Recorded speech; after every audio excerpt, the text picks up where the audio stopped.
स्वागत है आपका आज के हमारे नए क्लास में। और आज क्लास 12 के स्टूडेंट्स के लिए हम फिजिक्स में एक और चैप्टर लेकर आ गए हैं, न्यूमेरिकल का, विद्युत चुंबकीय तरंगे। इसके भी आज आपको हम न्यूमेरिकल कराएंगे। कई बच्चों के मुंह से हमने ये बात सुनी है कि उनको न्यूमेरिकल से डर लगता है, यानी कि वो न्यूमेरिकल नहीं लगा पाते हैं। लेकिन अगर हम बात करें थ्योरी और न्यूमेरिकल में से, तो न्यूमेरिकल बहुत ज़्यादा आसान होते हैं। अगर आपके एग्जाम में देखिए न्यूमेरिकल तो आते ही आते हैं, कुछ आते हैं 1 नंबर में, 2 नंबर में, और ऑब्जेक्टिव में भी कभी कभी आपके फंस जाते हैं। तो न्यूमेरिकल से तो आप बच नहीं सकते हैं। और अगर ये आते हैं आपके लॉन्ग में हो सकता है आपसे एक आपका थ्योरी वाला दे दिया जाए क्वेश्चन, और अथवा में आपको न्यूमेरिकल दे दिया जाए। जिनको नहीं आते हैं वो सभी बच्चे क्या करते हैं, अपना थ्योरी वाला क्वेश्चन ही चूज करते हैं। वहाँ पर क्या होता है, आप अगर पूरी थ्योरी भी लिखते हैं प्लस उसका डायग्राम अच्छी तरीके से बनाते हैं, तब जाके आपको हो सकता है पूरे नंबर मिल जाए, या हो सकता है कभी कभार एक आध नंबर कट के भी मिले। लेकिन अगर आप न्यूमेरिकल लगाते हैं तो न्यूमेरिकल लगाने से क्या होता है, पहली बात आपका टाइम बचेगा। ठीक है, तो टाइम बचेगा। यहाँ पर पहला बात यही है पॉइंट कि आपका टाइम बचेगा। दूसरा पॉइंट ये है कि अगर आपने बिल्कुल पूरा सही लगाया है न्यूमेरिकल, अगर आपने पूरा बिल्कुल सही लगाया है, साथ में उसका नीचे मात्रक भी लिख दिया है, तब आपको न्यूमेरिकल में बिल्कुल फुल मार्क्स मिलेंगे। एक भी नंबर आपका वहाँ पर माइनस नहीं किया जाएगा, एक भी नंबर वहाँ पर आपका कट नहीं किया जाएगा। इसीलिए हम आपको जितने भी न्यूमेरिकल करा रहे हैं, एक क्लास पहले भी हम आपको पढ़ा चुके हैं, जहाँ पर हमने आपको पृथ्वी का चुंबकत्व तथा चुंबकीय पदार्थ, ये चैप्टर का नाम था हमारा। इस चैप्टर के हमने जो भी आपको न्यूमेरिकल कराए थे, वहाँ पर हमने आपको 4 फॉर्मूले बताए थे। उन चारों फॉर्मूले के अलावा उस चैप्टर से कोई भी न्यूमेरिकल नहीं आने वाला है। केवल उन्हीं चार फॉर्मूलों के बेस पर ही सवाल लगेंगे वहाँ उस चैप्टर में। और जो आज हम कराएंगे चैप्टर विद्युत चुंबकीय तरंगे, इसमें भी जो जितने भी हम आपको कराएंगे न्यूमेरिकल, जो हम आपको पहले ही फॉर्मूले बता देंगे, इन फॉर्मूले के बेस पर न्यूमेरिकल्स लगेंगे को। तो चलिए आज का क्लास स्टार्ट करते हैं, बताते हैं। यहाँ पर सबसे पहले इस चैप्टर में फॉर्मूले कुछ है वो आपको बता देते हैं, जिससे आप यहाँ के न्यूमेरिकल जो है बहुत अच्छी तरीके से लगा लें। अगर आपको जो हमने यहाँ पर केवल ऐसे ही लिख दिया है सिम्बल्स, तो आप क्या करें, आप इसकी हिंदी भी साथ में लिख लीजिए, जिससे आपको अच्छी तरीके से समझ में आए। यहाँ पर पहला फॉर्मूला ये लिखा है E0 बटे में B0 बराबर का C। आप इसको E0 भी पढ़ सकते हैं, B0 भी पढ़ सकते हैं। हम यहाँ पर B0 और E0 पढ़ रहे हैं, ठीक है। तो यहाँ पर C, तो पहली बात है प्रकाश की चाल। क्या है C? प्रकाश की चाल। आप लिख लीजिए प्रकाश की चाल।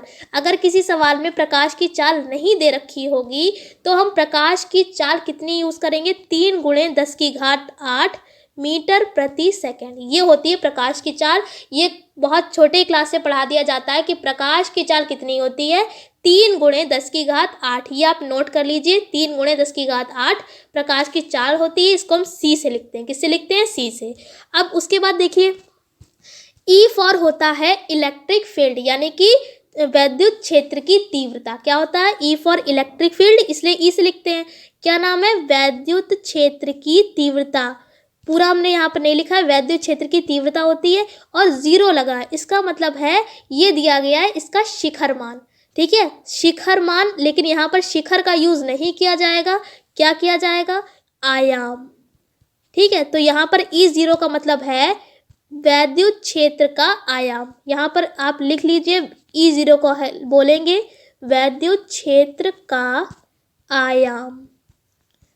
आयाम आ सकता है, या आपसे शिखर मान भी पूछा जाएगा, तब भी आप E0 को ही यूज़ करेंगे। B0 क्या है? B0 भी यहाँ पर वैसे ही है जैसे यहाँ पर है। ये E था इसलिए वैद्युत क्षेत्र है। यहाँ पर B है, B फॉर चुंबकीय क्षेत्र कहेंगे, तो यहाँ पर क्या हो जाएगा? चुंबकीय क्षेत्र का आयाम। B0 क्या है? चुंबकीय क्षेत्र का आयाम, ठीक है। आशा करते हैं ये पहला फॉर्मूला आपको समझ में आ गया होगा। क्या है? E0 अपॉन में B0 बराबर C, ठीक है। अब दूसरा फॉर्मूला देखिए, दूसरा है V बराबर ओमेगा। इस तरीके से देखिए बनाए, इस जो आपकी ये है, ये आप W में समझिएगा, W ऐसे बनता है, ये है ओमेगा। क्या है? ओमेगा। आप लिख लीजिए ओमेगा है, बटे में क्या है? K। अब यहाँ पर जो V है वो क्या है? वेग। K है हमारी प्रगामी तरंग, और ओमेगा आप कह सकते हैं कोणीय वेग है। तो यहाँ पर फॉर्मूला है V बराबर ओमेगा अपॉन के। यहाँ पर आप इस तरीके से ही बनाएंगे, ऐसे नहीं बनाएंगे तो आपका गलत होगा।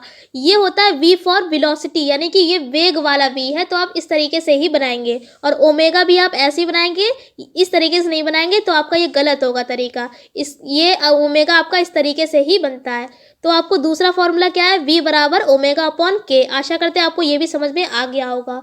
अब उसके बाद देखिए तीसरा यहाँ पर फॉर्मूला है K बराबर 2 पाई अपॉन में लैम्डा। ये इस तरीके से बना है लैम्डा, इसको बोलते हैं तरंग दैर्घ्य। ये क्या होती है, तरंग दैर्घ्य, प्रकाश की तरंग दैर्घ्य। आप लिख लीजिए ये क्या है, प्रकाश की तरंग दैर्घ्य। और के तो आपको बता ही चुके हैं, प्रगामी या अप्रगामी तरंग है। तो ये हो गया आपका तीसरा फॉर्मूला। आशा करते हैं ये भी आपको समझ में आ गया होगा। और यहाँ पर देखिए कुछ फॉर्मूले और लिखे हुए हैं। एक है यहाँ पर E बराबर E0 sine omega T plus के एक्स, ये समीकरण दी गई है।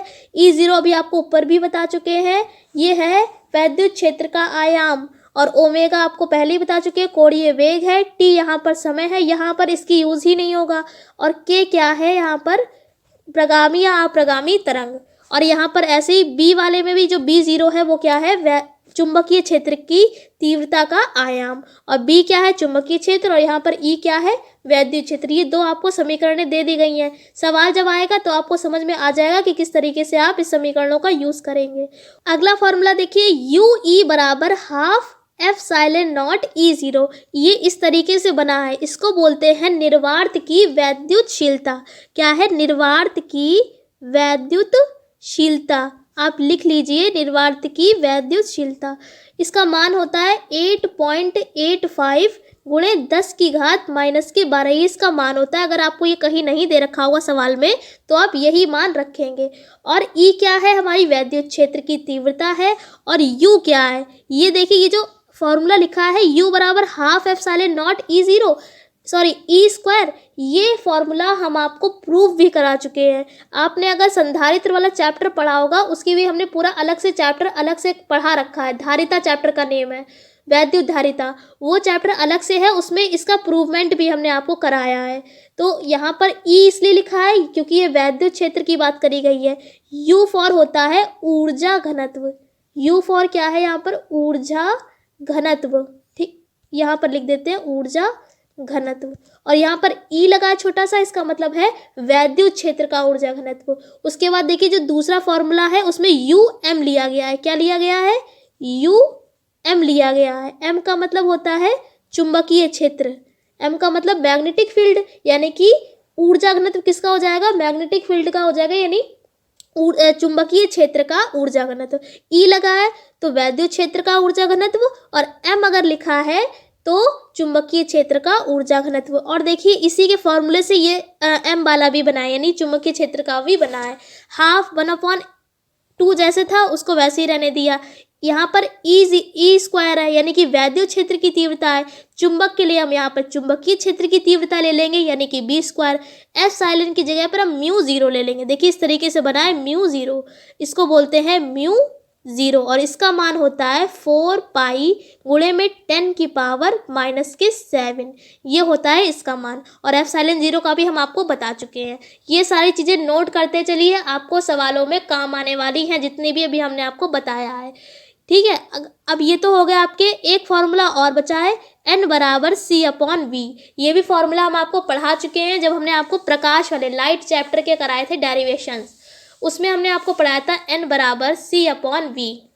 N क्या है यहाँ पर, अपवर्तनांक है। N क्या है, अपवर्तनांक। और C क्या है, प्रकाश की चाल है। बता चुके कितनी होती है, 3 गुणे 10 की घात 8। और यहाँ पर V क्या है, वेलोसिटी, यानी कि चाल है। ठीक है, तो तीनों चीज़ें बता दिए। N बराबर C/V ये फॉर्मूला होता है। अगर इस तरीके से भी ये फॉर्मूला आ सकता है, जैसे अगर आपको अपवर्तनांक नहीं दे रखा है और V नहीं दे रखा है, इस फॉर्मूले को इस तरीके से भी लिख सकते हैं। ये हमारा क्या है, N अपवर्तनांक है ना, तो यहाँ पर देखिए इस तरीके से न्यू बना है। क्या बना है, न्यू बना है। इसको हम बोलते हैं आवृत्ति। क्या बोलते हैं, आवृत्ति। न्यू का क्या बोलते हैं, आवृत्ति। और C क्या है, C हमारे प्रकाश की चाल ही है। और लैम्डा आपको बता चुके तरंग दैर्घ्य है। V यहाँ पर क्या था, वेग, और लैम्डा क्या है हमारा तरंग दैर्घ्य, यानी प्रकाश की तरंगदैर्घ्य। तो आप इसको नोट कर लीजिए, केवल इस फॉर्मूले में इस चैप्टर में केवल इतने ही फॉर्मूले यूज़ होने वाले हैं। इनके अलावा आपका कोई भी फॉर्मूला यूज़ नहीं होगा। आशा करते हैं आपको ये सारे फॉर्मूले समझ में आ गए होंगे। इसके अगले क्लास में आपको इसके न्यूमेरिकल्स मिल जाएंगे, क्योंकि अगर आपको हमने इसी क्लास में न्यूमेरिकल बताया तो ये वीडियो और ज़्यादा लंबी होती जाएगी, इसलिए इस क्लास में आपको नहीं बताएंगे। इन फॉर्मूलों को लर्न कीजिए। हम आपसे फिर मिलते हैं इनके न्यूमेरिकल्स के साथ। तब तक के लिए जय हिंद, जय भारत, धन्यवाद।